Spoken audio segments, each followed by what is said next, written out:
Good morning, and thank you everyone for being here on the second day of our wonderful ASCO Direct Highlights here in Jacksonville, Florida. I'm Dr. Alvaro Moreno. I'm one of the breast medical oncologists here at Mayo Clinic, Florida.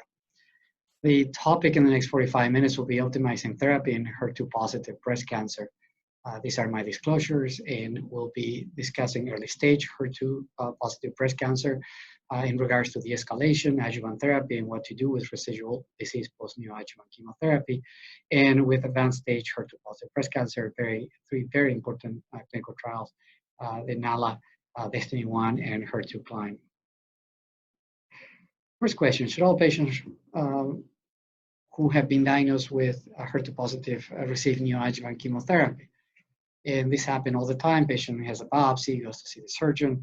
Surgeon reads pathology, says, oh, HER2-positive disease, you have to see the oncologist. You need to receive neoadjuvant chemotherapy before I do surgery. So what are the goals of neoadjuvant chemotherapy? One is to convert those inoperable tumors into a resectable tumor, or to convert a case of where the patient can only have a mastectomy but desires a breast conservation therapy, or convert a positive axilla to a negative axilla to avoid the morbidity of axillary lymph node dissection, as well as to assess novel therapies in our academic world. Now, in HER2-positive disease, if we decide to proceed with neoadjuvant chemotherapy, then our goal should be to achieve a complete pathologic response, because data have shown over and over that those patients who achieve a pathologic complete response in the long term do have a better outcome. This is the Techno trial. This is a large meta-analysis of patients with HER2-positive disease receiving neoadjuvant chemotherapy. Now, if we want to achieve PCR, then we ought to give the patient our best neoadjuvant chemotherapy regimen. And the standard neoadjuvant regimens we have is 4 cycles of the anthracycline-based regimen, followed by a taxane, trastuzumab, and pertuzumab, or 6 cycles of docetaxel, carboplatin, trastuzumab, pertuzumab, or before KATHERINE would be appropriate to give 4 cycles of docetaxel, trastuzumab, pertuzumab, do surgery, and then complete with an anthracycline-based regimen as given in the NEOSPHERE trial. But what if this patient have clinical stage 1 disease, is an elderly patient, have multiple comorbidities? I always tell my surgeon that when that patient comes out of the OR, these patients have already achieved a pathologic PCR. So I think patients with stage 1 HER2-positive disease are best served receiving adjuvant therapy. And this is supported by the APT trial. Everybody's now familiar with this trial. This was conducted many years ago. It was a multi-center phase 2 study that enrolled more than 400 patients with tumors initially up to 2 centimeters. Then the study was amended up to 3 centimeters, no negative. And this patient received adjuvant therapy with standard paclitaxel weekly for 12 weeks along with trastuzumab, and then continue their adjuvant therapy with 9 more months of trastuzumab. The primary endpoint was disease-free survival. Secondary endpoint, recurrence-free survival, breast cancer-specific survival, and overall survival. These are the patient characteristics. About half of the patients have tumor under 1 centimeter, and about half between 1 and 3 centimeter. About 65% of patients had ER-positive disease, and the rest had ER-negative disease. And one of the concerns we initially had when the trial was published was that at the 3 years follow-up, it was probably not long enough compared with now well-established adjuvant trials conducted years earlier with much larger number of patients. But fortunately, there's been a 7-year follow-up publication recently, and this now shows the 7 years disease-free survival, which is excellent for these patients. And I don't think we can get much better by giving more aggressive therapy.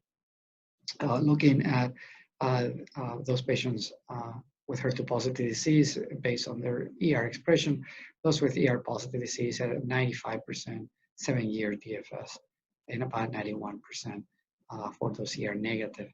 And although it has declined a little bit, the DFS This is the same which occurs with all adjuvant trials.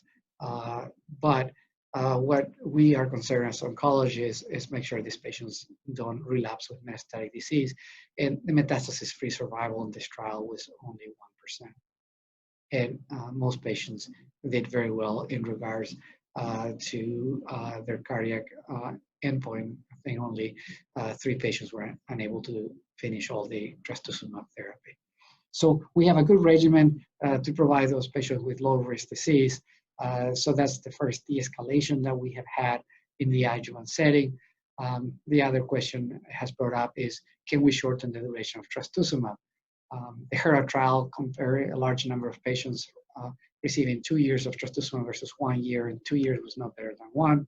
The FINHER study provided 9 weeks of trastuzumab and had a relative risk reduction, fairly similar to some of the larger trials with 1 year of adjuvant trastuzumab. So several trials now have been conducted, a randomized trial with a large number of patients, comparing 9 weeks versus 1 year of trastuzumab, or 6 months versus 1 year of trastuzumab. And these were all non-inferiority trials that unfortunately did not reach their endpoint. So until recently, 1 year of trastuzumab has always remained the standard of care, which, by the way, the 1 year was a relatively arbitrary number. Now, more recently, Persephone trial in Europe compared the 6 versus 12 months with a very large number of patients, and they did demonstrated a non-inferiority for the 6 months versus the 12 months. The vast majority of patients in that trial received an anthracycline, and about 50% of patients received concurrent therapy, and the other 50% sequential anti-HER2 therapy, which is a little bit different what we do in the US. So I think at this point we can conclude that still 1 year of trastuzumab remains the standard of care, but if patients are unable to tolerate the whole year and has completed 6 months, I think this is quite appropriate. Most of the time, the reason why they can't complete the year is a cardiac event. And I think in the cardiac outcome on the Persephone trial, there was about 3% cardiac events on the 6 months and 8% on the 12 months. So potentially reasonable for a group of patients who are unable to tolerate a whole year of trastuzumab. How other way can we de-escalate adjuvant therapy in the HER2 population? This is the phase 2 ATEMPT trial brought up to us by the same group who conducted the APT trial, Dr. Tolani and colleagues. This is comparing adjuvant TDM1 versus the standard of paclitaxel plus trastuzumab. The trial was designed to determine improved efficacy with adjuvant TDM1 over, or to assess the efficacy of TDM1 in the adjuvant setting, and then to determine an improved safety profile of TDM1 versus TH on patients with pathologic stage 1 HER2 positive breast cancer. So almost 500 patients were randomized on a 3-to-1 ratio to either TDM1 for 17 cycles or the weekly paclitaxel trastuzumab followed by trastuzumab. Co-primary endpoint, again, disease-free survival of 3 years for TDM1, separate to then evaluating toxicity between TDM1 and TH. The characteristics of the patient here, fairly similar of patients participating in the APT trial. About 43% of patients have a tumor under 1 centimeter, 57 1 to 2 centimeters, and about 3/4 of patients had ER-positive disease. So looking now at the DFS in intent to treat population who received TDM1, excellent outcome, 97.7% 3 years disease-free survival. I don't think you can get any better than that again. Looking at those patients based on the hormone receptor status or the tumor size, you can see here excellent outcome, at least 97% 3 years DFS. There's only 2 patients so far has had distant recurrence event, and 3 patients who passed away but were deemed to be from non-breast cancer related events. Unfortunately, when comparing now tolerability of TDM1 versus paclitaxel trastuzumab, there are a significant larger number of patients who discontinued TDM1 due to unacceptable side effects, 17% versus 6% on the control arm. So this was kind of interpreted as a negative trial for that reason. The TDM1 demonstrated that this trial with TDM1 demonstrated that very few patients so far have relapsed at 3 years with a DFS of 97.7%, but unfortunately, TDM1 was not associated with fewer toxicities than paclitaxel trastuzumab, and it was actually linked to an increased early therapy discontinuation. So at this point, paclitaxel trastuzumab remains the standard of care for these patients with low-risk disease, but one could consider TDM1 in some specific patients where there are significant concerns of patient receiving a paclitaxel trastuzumab-based regimen. So what other strategies for de-escalation coming up? The ECOG ACRIN 1181 trial is going to enroll patients with stage 2, 3 HER2-positive breast cancer that will go on and receive only 12 weeks of neoadjuvant taxane, trastuzumab, pertuzumab, neoadjuvant therapy, and then we'll proceed with surgery. It's calculated maybe 40-45% of patients will achieve PCR. If that's the case, no further chemotherapy, just continuation of standard HP adjuvant therapy. If, however, they have residual disease, they're allowed to receive standard care therapy, which could be more chemotherapy and or TDM1.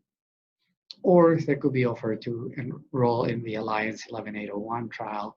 These are patients with residual disease after neoadjuvant chemotherapy that will be randomized to either TDM1 plus placebo for 14 cycles or TDM1 plus Neratinib, the oral anti-HER2 therapy, for also 14 cycles. So I think most patients with stage 1 disease should go for surgery first, especially those who are also hormone receptor positive. So who then should undergo preoperative systemic therapy? Well, at this point, the consensus is all patients with clinical T2 or larger tumors or node-positive disease. So what happened if that patient, however, you thought it was clinical stage 1, when for surgery comes back to the office with pathologic T2, T3, or node-positive disease? Have we harmed the patient of not giving them neoadjuvant chemotherapy? And personally, I don't think so, because this is a slide I made a few years ago, dissecting the T and N staging of all the patients who participated in these very large adjuvant clinical trials. And you can see a lot of these patients have large tumors, and many of them had node-positive disease, and their outcome so far has been excellent. But so if that patient went for surgery, comes back in, we should proceed with adjuvant therapy. What should be our best regimen?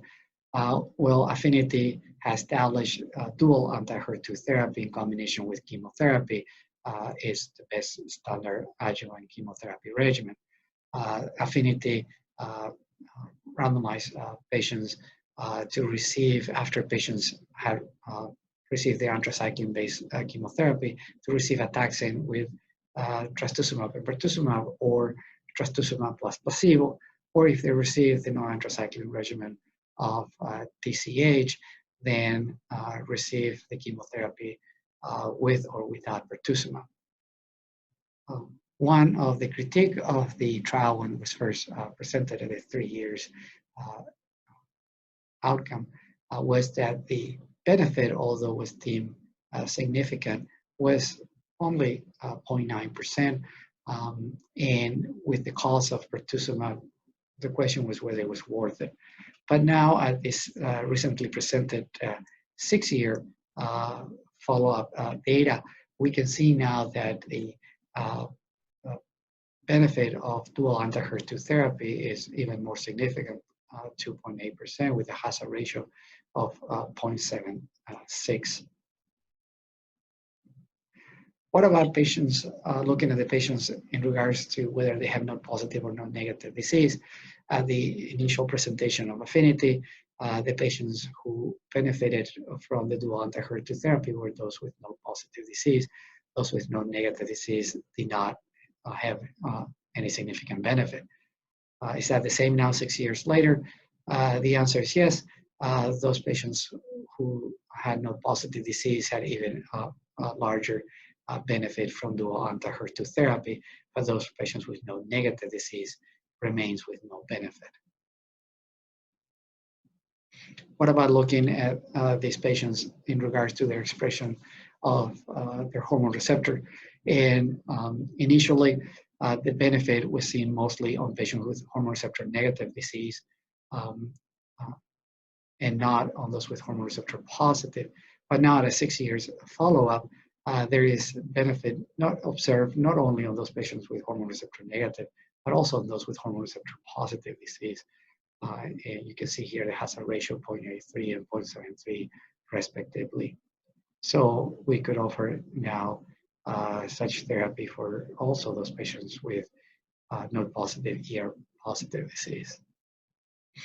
Can we improve even further the outcome of patients with early-stage HER2-positive disease and maybe with less toxicity?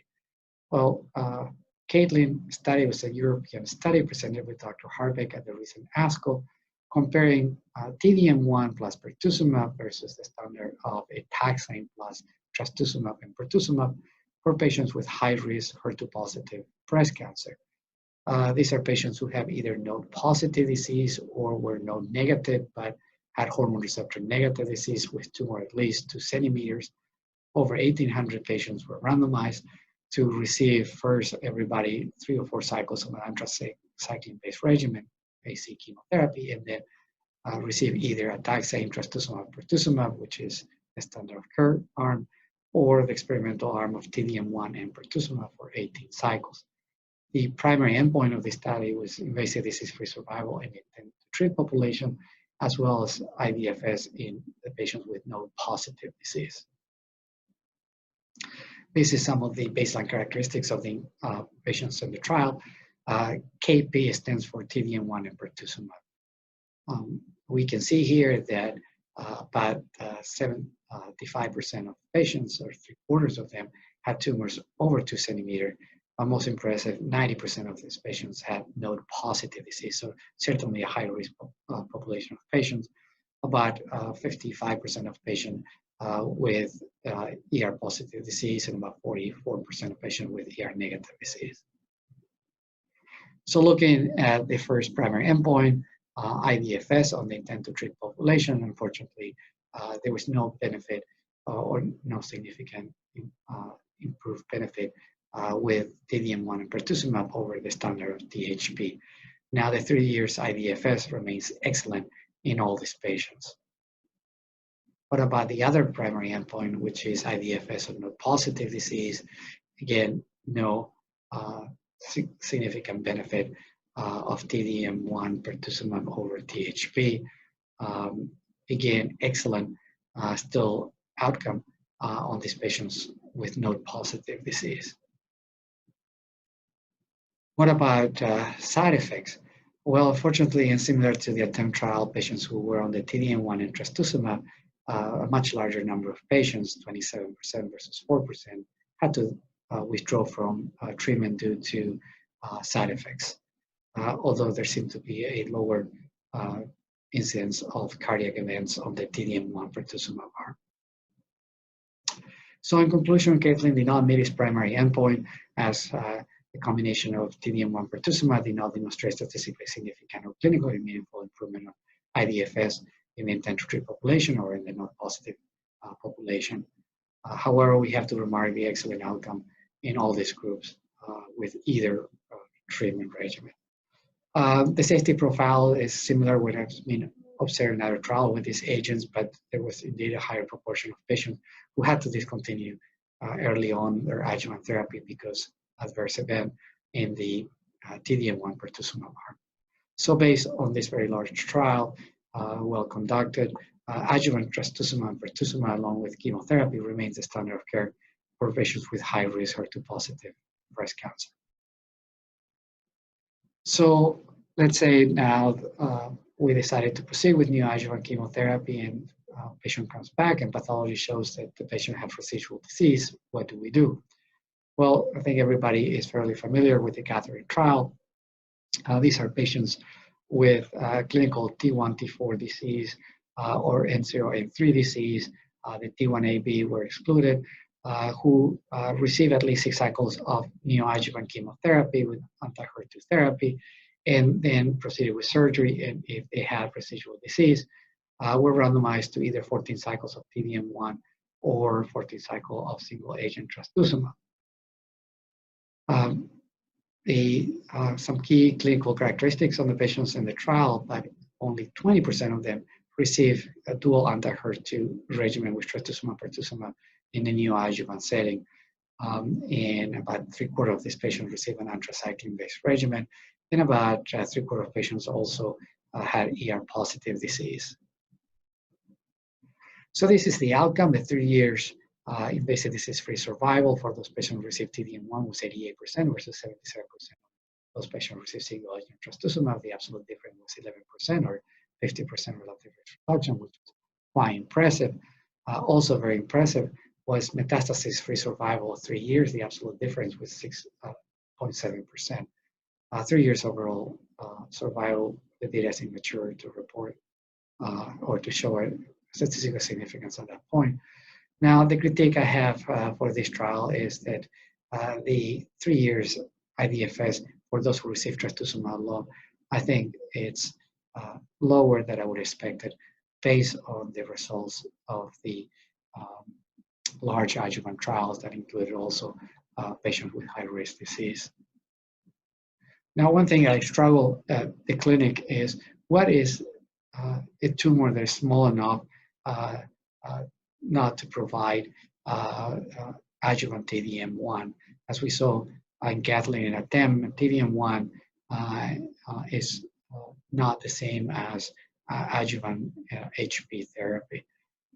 So sometimes I think maybe T1A, residual pathologic T1A disease maybe could be a spare from T-DM1, although if we look at the hazard ratio on all this group based on the residual disease, everybody benefited from adjuvant T-DM1.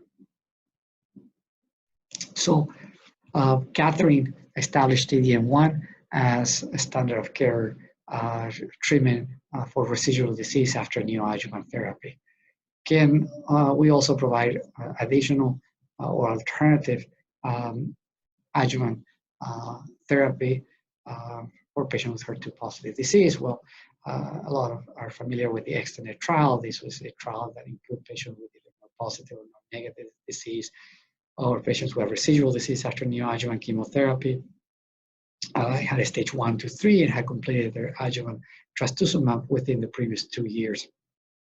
They were enrolled and randomized to either a year of neratinib at 240 milligrams per day or placebo. The primary endpoint of the study was IDFS, invasive disease-free survival, 2 years. And the primary analysis was published showing a 2 years IDFS rate of 93.9% on neratinib and 91.6% placebo with a hazard ratio of 0.67 and a statistically significant improvement of outcome with neratinib. So this led to the approval of neratinib for adjuvant therapy after completing at least a year of adjuvant trastuzumab. Now, we were always interested to see what's a little bit longer outcome with this trial. In the 5 years IDFS analysis has been more recently published, and it shows that that benefit seen at the 2 years remained at 5 years in favor of neratinib. What about looking in regards to the expression of hormone receptor positive? At the original 2-year analysis, the benefit was only seen on the hormone receptor positive, but not on patients with hormone receptor negative HER2 positive breast cancer. Is this the same at 5 years? As we saw with affinity, things have changed. In this case, it has not. The benefit is still limited to those patients with hormone receptor positive, with no benefit with those with ER negative disease. Interesting subset analysis here, taking those patients with hormone receptor positive disease and evaluating on those patients who receive their trastuzumab early on, within the first 12 months of finishing trastuzumab, we see a larger current benefit from neratinib.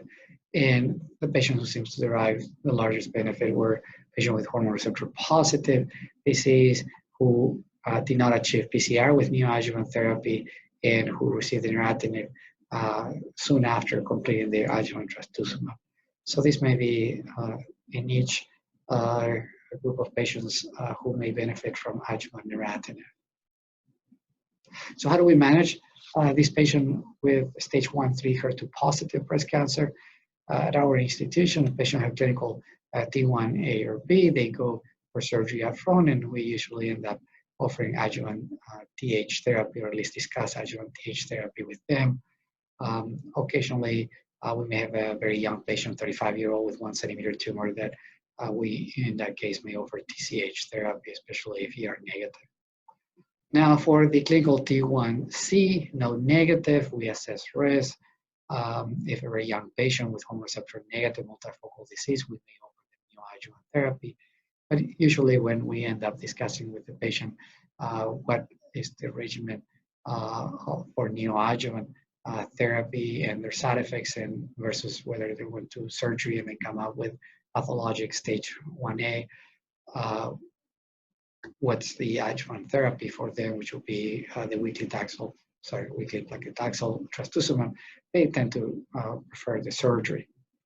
Now, for those patients with clinical T2 or node positive disease, we proceed with neoadjuvant chemotherapy, either with the TCHP regimen or ACTHP, and then we see them after surgery and evaluate whether they have residual disease or not. If they have residual disease, then we proceed with 14 cycles of T-DM1. Now, is there a role of neratinib after 14 cycles of T-DM1? It's not known. Again, most patients who participate in neratinib, again, they will only receive trastuzumab, no dual anti-HER2 therapy, much less T-DM1. A lot of these patients, after having had neoadjuvant therapy, surgery, chemo, often radiation, 14 cycles of T-DM1, they're not very keen on another year of adjuvant neratinib. But it's something that potentially can be discussed on those patients who come out of surgery with multiple positive lymph nodes and hormone receptor positive disease.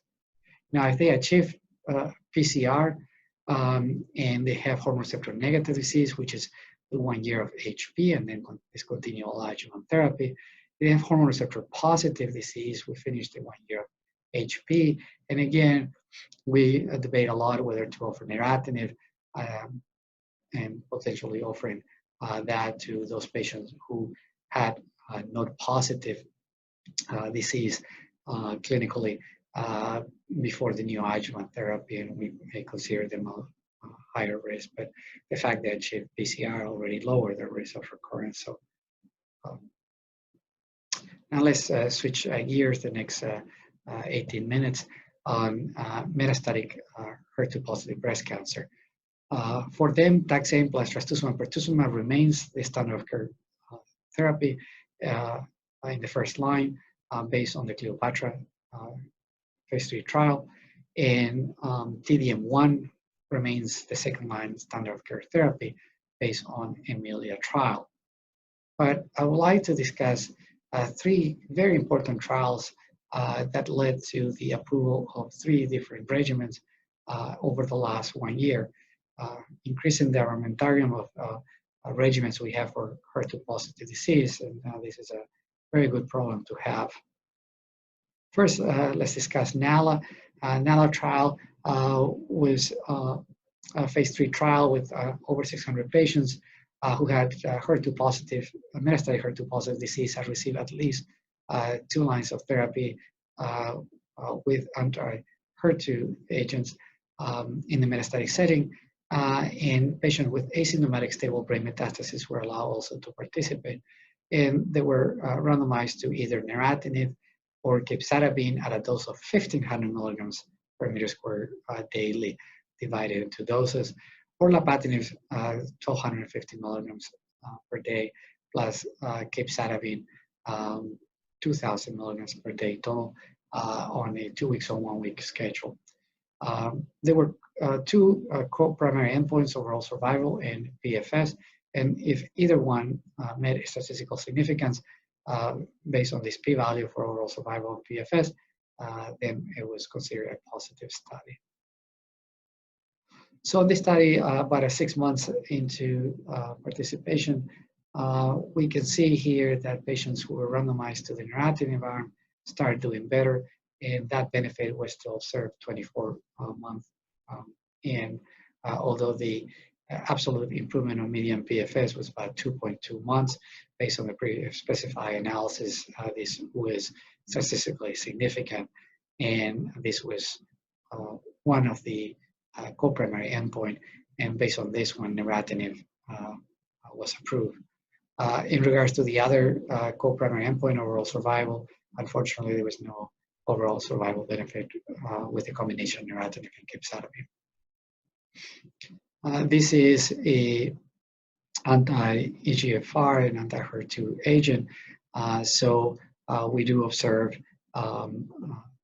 more GI toxicity as expected, but 80% of patients will develop some degree of diarrhea, and 1/4 of them will have grade 3 diarrhea. And there will be patients with nausea, vomiting, and decreased appetite, more than what we was observed with lapatinib and capecitabine. In this arm, there were more hand-and-foot syndrome. Now, in order to manage this thing, we need to be aggressive preemptively on educating the patient about diarrhea and how to treat very early on. And that was done for this trial, and they were able to manage this side effect. So capecitabine plus neratinib was approved for metastatic HER2 positive breast cancer who had received 2 or more prior anti-HER2 based regimen in the metastatic setting. The next study is DESTINY-Breast01 with a very wonderful drug called trastuzumab deruxtecan, or DS-8201. This enrolled patients who had received prior TDM1, so either had resistant or refractory disease to TDM1 or were intolerant to TDM1. These patients were subsequently enrolled. There was a phase 1 section in which 3 dosage were tested: 5.4, 6.4, 7.4 milligrams per kilogram. Based on the experience here, the lower 2 doses were moved into the dose finding stage, and after that one, the 5.4 milligram per kilogram was considered the effective and safer dose, and was move onto the expansion phase. At the end of the day, about 184 patients were enrolled, receiving a 5.4 milligram per kilogram dose of trastuzumab deruxtecan. The primary endpoint was overall response rate by independent central review, and there were secondary endpoints such as overall response rate by the investigator, PFS, OS, and others. This group of patients had a lot of disease. Certainly, 92% of them had visceral disease, and about 13% of those had a history of brain metastasis. In order to enroll, they have to have stable disease for at least 3 months. The sum of diameter of the target lesions was 5.5 centimeters. So again, patients with a lot of disease in their body, and these were also patients heavily pretreated. The median number of treatment was 5, but the range was 2 to 17. Again, a good problem to have with HER2 positive disease.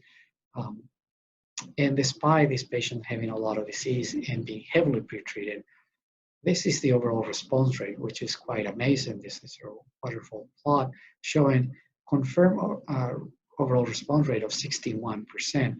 And these responses were long, with a median duration of about 15 months on this heavily pretreated group of patients. And if they're going to respond, they tend to respond early on. And about 3/4 of patients had clinical benefit rate or so CR/PR or stable disease for at least 6 months. Very impressive results for patients heavily pretreated. Looking at the progression-free survival and overall survival, the median PFS in this population was 16.4 months, and the overall survival was not reached at the time of presentation. Also looking those 24 patients who had a history of brain metastasis, their median PFS was 18 months, which is quite significant. Now, a warning with this drug, it can cause inflammatory pneumonitis, interstitial lung disease. It could be fatal in 4 or 5% of the cases. So we have to be tuned to that and ask patients whether they develop any, or ask them to report if they develop any dry hacking cough, shortness of breath, or we observe hypoxemia. These patients need to be investigated immediately. Drug needs to be stopped. We probably need to get the help of our pulmonology colleagues as well to manage this. If the patient had asymptomatic ILD, meaning you saw that on a chest X-ray or restaging scans, then we may consider treating them with steroid. And what we would do mainly was stop the treatment, and if the findings resolve within 28 days, go back on the same treatment with the same dose. On the other hand, it takes longer than 28 days to resolve, then we lower the dose upon resumption of treatment. However, if they have symptomatic ILD grade 2 or higher, then treatment should be discontinued permanently, and this patient should be treated with high-dose steroids. So based on this trial, trastuzumab deruxtecan has been approved for metastatic HER2-positive breast cancer who received 2 or more prior anti-HER2-based regimen in the metastatic setting. And this drug has been now tested and compared with patients on capecitabine-based regimen and versus T-DM1-based regimen, and waiting results of some of those trials. Finally, I'd like to complete with this very important trial, HER2 CLIMB, which tested the oral tyrosine kinase agent tucatinib versus placebo when added to trastuzumab and capecitabine for patients with previously treated HER2-positive metastatic breast cancer, including patients with brain metastasis. So this patient had HER2-positive disease, had to have treatment before with trastuzumab, pertuzumab, and T-DM1 to be eligible, good performance status, and everybody had an MRI of the brain, and if brain metastases were found, they were still allowed to enroll. About 600 patients were randomized 2-to-1 to either tucatinib of 300 milligrams BID plus trastuzumab and capecitabine, or placebo, trastuzumab, and capecitabine. These are also a group of heavily pretreated patients with a median number of treatments before 4, but a range again 2 to 14, 2 to 17, and about almost 50% of patients had history of brain metastasis or they have active brain metastasis. So of this 48% of patients, about 60% had previous brain metastasis. They were treated, deemed stable, but about 40% of these patients had active brain metastasis, defined as untreated brain metastasis, or were previously treated and now they are progressing. Looking at the primary endpoint of progression-free survival, the 1-year PFS was 33% on patients on tucatinib and 12% on placebo, with a hazard ratio of 0.54 and a very significant p-value, translated into a 46% reduction in the risk of disease progression. Also looking at overall survival, statistically significant improvement with a 2-year overall survival of 45% on patients on tucatinib and only 27% on patients on placebo, with again significant hazard ratio, p-value, and a 34% reduction in the risk of death on the combination with tucatinib. Now, let's analyze those patients who had brain metastasis. There were about 291 patients, but 174 were considered having active disease, either treated previously and progressing or untreated, and about 117 were patients with stable treated metastasis. So what's the outcome of these patients? Well, the 1-year PFS, quite impressive, 25% on the patients on tucatinib and 0% on patients on placebo. with a very significant p-value and hazard ratio. These are all patients with brain metastasis. Now, what about those patients with active brain metastasis, which are difficult to treat?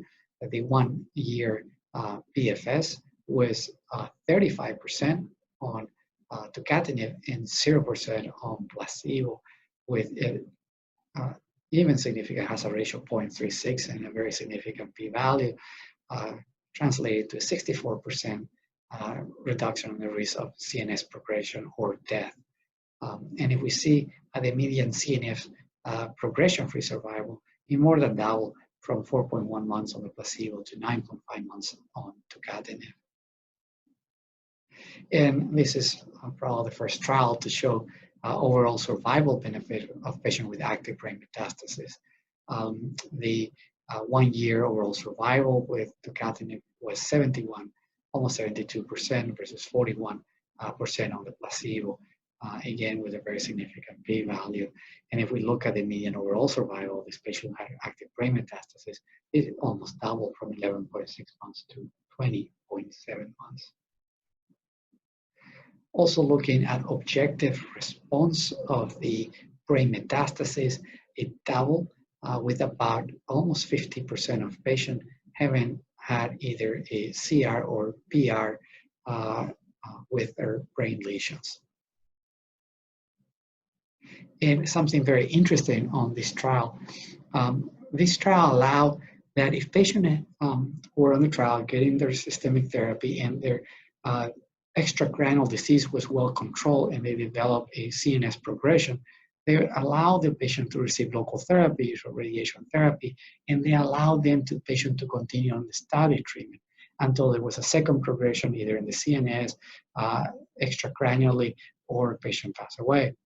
And if we see here the median time from that first event to the second progression, the median PFS was 7.6 months, with a range up to 11 months on those patients on tucatinib and only 3 months on those patients on the placebo, with again a significant p-value and hazard ratio.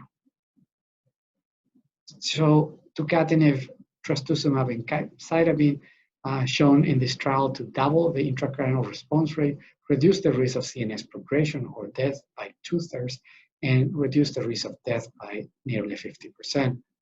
The CNS PFS showed delay in progression in the brain.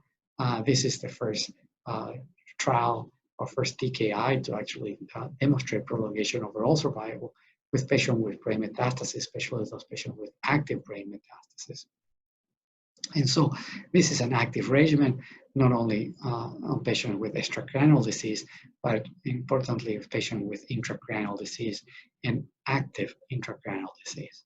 So tucatinib, capecitabine, trastuzumab was approved for metastatic HER2-positive breast cancer, including patients with brain metastasis, including patients with active brain metastasis, who have received 1 or 2 prior anti-HER2-based regimens in the metastatic setting. So how do we manage this patient with a stage 4 disease in July 2020? Again, these things tend to change quite a bit with HER2 disease. For first-line therapy, a combination of taxane plus trastuzumab and pertuzumab remain the standard of care. For second-line therapy, I think we now need to assess extent of disease, and what that means is whether the patient have brain metastasis or not. If they have brain metastasis, personally, I think capecitabine, trastuzumab, tucatinib now is the new standard of care. If they don't have brain metastasis at that point, which is a larger number of patients, they should receive T-DM1. This remains the standard second-line therapy. What about upon progression and need for third-line therapy? Well, if they went and received T-DM1, then personally, I think the standard of care will be trastuzumab deruxtecan, although other choices such as capecitabine, trastuzumab, tucatinib, or capecitabine, neratinib are also appropriate. If they receive capecitabine, trastuzumab, tucatinib, then they can proceed with T-DM1, or I think it's also be appropriate to consider trastuzumab deruxtecan, as there may be some CNS benefit with this agent to be determined. And if patient now progresses and requires fourth-line therapy, If they're DS8201 or trastuzumab naive, they can proceed with that. Otherwise, they have a large selection of chemotherapy with trastuzumab they can proceed. In the early 2000, late 1990s, when we started evaluating HER2 in breast cancer, this was one of the most difficult tumors to treat